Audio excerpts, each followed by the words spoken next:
Pero si Nico naman, Nico, ikaw naman, kailan ka ba naging single or wala pang girlfriend? Di pa? My last serious relationship was last year, actually, Feb. Oh, isang taon na. Oo, Mahigit. halos isang taon na. Pwede bang malaman kung bakit kayo naghiwalay?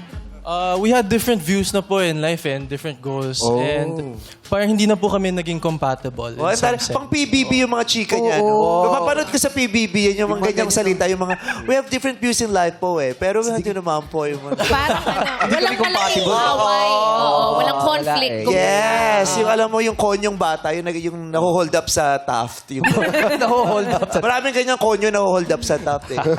Hold up to. What do you want, sir? May cellphone po ako dito. Kaya lang nakalimutan ko yung charger ko, sir. Kita na lang tayo tomorrow. Sosyal. Ganun yung mga naho-hold up sa pa rin, Taft. Konyo eh. Bakit mo nasabing different views? Ano yung mga... Kasi we're in Because the different... views and opinions of the host are not necessarily... Ibang views yun. Saan yan? Politika ba yan? Saan?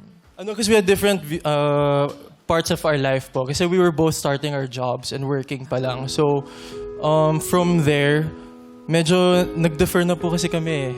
And Ibang nahihirapan. path na. Yeah, Ibang pero path pare, na. tanong ko lang, nagtagal ba kayo ng ex mo, pare? Nagtagal ba kayo ng ex mo, ni jowa mo, pare? Actually, mga 8 months or 7 months kami. Yung mga 8 months lang pala sila ni Dude. Di masyado. 8 months sila ni Dude. Yes, Dude. Naging jowa niya pala yung tatay ni Lucky Manzano. Si Dude. Si Edo Manzano yun. Si Edo Manzano. Sayang, no? Oo, Hindi nyo nakita yung isang importanteng view. Anong view? I love you. Yun. Nasabi naman yun. Diyos ko, 50 ka na, ganyan ka na mag-joke. I love you. Kala mo, Gen Z ka.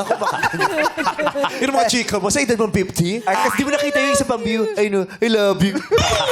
Baka sasali sa PBB. Kasi nga, I'm from Makati, you know? Yes, from Makati. Maganda mga Makati boy. building. Legit. Oh, pero tanongin natin si Kyle naman.